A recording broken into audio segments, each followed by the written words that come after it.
بانگڑ والوں میں بتاتا ہوں کربلا شریف کا واقعہ ہوئے کتنے سال ہو گئے؟ آج کربلا شریف کا واقعہ ہوئے تقریباً 1385 سال ہو گئے، لیکن کیا وجہ ہے کہ ہم کربلا کو آج تک نہیں بھول پائے؟ ارے جب محرم شریف کا مہینہ آتا ہے تو ایسا لگتا ہے جیسے خیمہ حسین نہر فرات کے سامنے گڑا ہوا ہے۔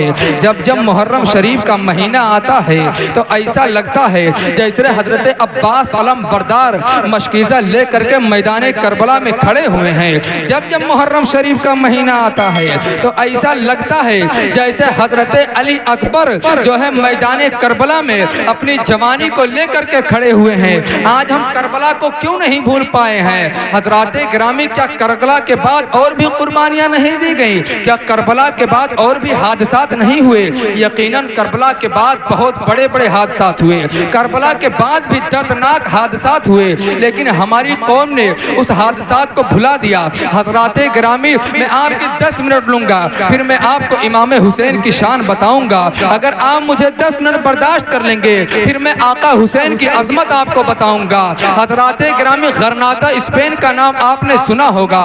غرناطہ اسپین میں مسلمانوں نے تقریباً 700 سے 800 سال تک حکومت کی تھی۔ مسلمانوں کی حکومت کو کیسے ختم کیا گیا؟ مسلمانوں کو آپس میں لڑایا گیا، بربری کو تاتاری سے، تاتاری کو بربری سے لڑایا گیا۔ جب مسلمانوں کو آپس میں لڑا دیا گیا تو مسلمان برادریوں میں بٹ گئے، مسلمان قبیلوں میں بٹ گئے، مسلمان خاندانوں میں بٹ گئے، مسلمان گروپوں میں بٹ گئے۔ جب مسلمان آپس میں ادھر ادھر بٹ گئے تو پھر اس کا فائدہ غیروں نے اٹھایا، اور آج بھی ہمیں لڑایا جا رہا ہے اور اس کا فائدہ غیر اٹھا رہے ہیں۔ جب مسلمان آج ادھر بٹ گئے، اس کا فائدہ فرڈیننڈ نے اٹھایا، اپنی لشکر کو لے کر کے، اپنی فوج کو لے کر کے غرناطہ اسپین کے اندر پہنچا، اور وہاں کا آخری مسلمان بادشاہ ابو عبداللہ تھا۔ ابو عبداللہ کے پاس اپنی لشکر کو لے کر کے پہنچا، اور پہنچنے کے بعد کہا یہ ملک تم میرے حوالے کر دو، میں تمہیں سرکشا بھی دوں گا، میں تم کو ناگرکتا بھی دوں گا،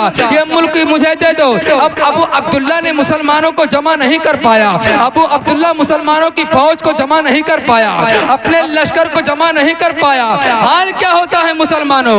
ابو عبداللہ کو سرنڈر ہونا پڑا، اور حال کیا ہوتا ہے؟ ہتھیار ڈالنا پڑ جاتے ہیں اور ملک کو فرڈیننڈ کے حوالے کر دیتا ہے۔ جب ملک کو فرڈیننڈ کے حوالے کر دیا تو پہاڑ کی چوٹی پر جاتا ہے، اور جانے کے بعد ایک خطبہ دیتا ہے اور کہتا ہے اے مسلمانوں، میں تمہارا بہت بڑا مجرم ہوں، میں نے تمہارا سودا ایک ایسے انسان کے ساتھ کر دیا ہے، پتہ نہیں وہ میرے بعد تمہاری حفاظت کر پائے گا کہ نہیں کر پائے گا۔ اتنا کہنے کے بعد ابو عبداللہ پہاڑیوں کے اندر چلا جاتا ہے۔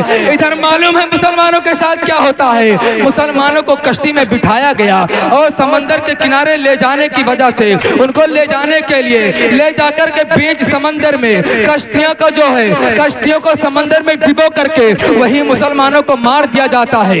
ادھر مسلمانوں کے 8000 چھوٹے چھوٹے بچے تھے، ان بچوں کو الگ میدان میں جمع کیا گیا، جنگل کے ایک میدان میں جمع کیا گیا۔ جب بچوں کو میدان میں جمع کیا گیا تو معلوم ہے ان بچوں کے ساتھ کیا کیا گیا تھا؟ ان بچوں کے اوپر گھوڑوں کو دوڑا دیا گیا تھا، اور گھوڑوں کی ٹاپو کے نیچے بچے آ کر کے شہید ہو گئے تھے۔ نہ جانے کتنی ماؤں کی چیخیں نکلی ہوں گی، نہ جانے کتنی ماؤں کی آہیں نکلی ہوں گی، نہ جانے کتنی ماؤں کے گھر اجڑ گئے ہوں گے، لیکن آج ہماری قوم نے اس تاریخ کو بھلا دیا ہے۔ ارے دور کیوں جاتے ہو؟ چلو بغداد کی سرزمین پر جب ہلاکو خان نے قسم کھائی تھی کہ اس وقت تک میں سکون نہیں حاصل کروں گا، اس وقت تک میں چین نہیں لوں گا جب تک مسلمانوں کو مار کر کے ان کے کھوپڑی کا مینار نہیں بنا دوں گا، ان کے سروں کا مینار نہیں بنا دوں گا، اور آخری کھوپڑی پر جا کر جب تک شراب نہیں پیوں گا جب تک مجھے چین نہیں ملے گا۔ حال کیا ہوتا ہے؟ جو ہے بغداد کے اندر ایسا قتل عام ہوا تھا کہ مسلمانوں کو ایسا مارا گیا تھا کہ دریائے دجلہ کا پانی 1 مہینے تک مسلمانوں کے خون سے سرخ رہا، اور جب سرخی ختم ہوئی تو کتابوں کی سیاہی نظر آنے لگی تھی۔ لیکن آج ہماری قوم نے اس حادثے کو بھلا دیا۔ حضرات گرامی، دور کیوں جاتے ہو؟ چلو یہی کانپور کی سرزمین پر، کانپور کی سرزمین ہے، ایک مسجد ہے شہیدوں والی، وہ مسجد مسجد کی تاریخ ہے کہ جب ہندو ہے انگریزوں نے ہندوستان پر قبضہ کیا تو مسلمان مسجد بنا رہے تھے. انگریزوں نے کہا مسجد نہیں بنانے دیا جائے گا.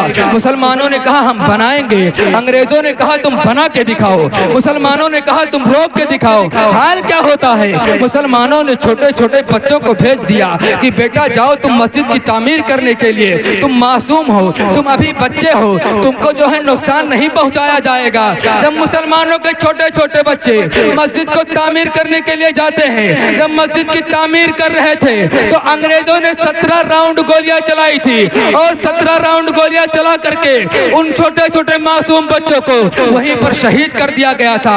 ہماری قوم نے اس تاریخ کو بھلا دیا. ارے دیکھو آج بھی فلسطین میں کس قدر مسلمانوں کے چھوٹے چھوٹے بچوں کو مارا جا رہا ہے, کس قدر انہیں ستایا جا رہا ہے. حضرات گرامی, آج ہم نے اس تاریخ کو بھی بھلا دیا, لیکن آج تک ہمیں کربلا کیوں یاد ہے؟ ہم کربلا کو کیوں نہیں بھول پائے؟ کربلا کے حسین اعظم کو کیوں نہیں بولے؟ تو سنو, وجہ یہ ہے کہ جب جان اپنے بچاؤ کے لیے دی جاتی ہے تو پھر وہ نام تاریخ میں محدود ہو کر رہ جاتی ہے, لیکن جب جان کسی قانون کو بچانے کے لیے دی جاتی ہے, جب جان آئین کو بچانے کے لیے دی جاتی ہے, جب جان کسی نظام کو بچانے کے لیے دی جاتی ہے تو پھر وہ نام مٹتا نہیں ہے, بلکہ جب تک وہ قانون رہے گا اس شخصیت کا نام باقی رہے گا, جب تک وہ نظام باقی رہے گا اس شخصیت کا نام زندہ رہے گا, جب تک وہ آئین رہے گا اس شخصیت کو یاد کیا جاتا رہے گا. ارے دیکھو کربلا کے میدان میں امام حسین نے جام شہادت پیا ہے تو اپنی بچاؤ کے لیے نہیں پیا ہے, بلکہ نانا مصطفیٰ کی شریعت کی بچاؤ کے لیے پیا ہے.